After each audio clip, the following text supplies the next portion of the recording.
Sasa wanangu, mimi nimewaita hapa. Nataka niwape mbinu za maisha.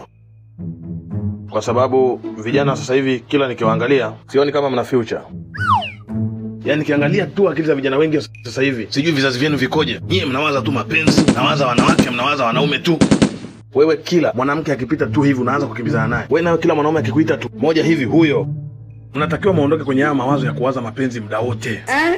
Muwaze jinsi ya kuendeleza maisha yaendelee. Sisi enzi zetu tulikuwa tunafanya kazi muda mwingi sana.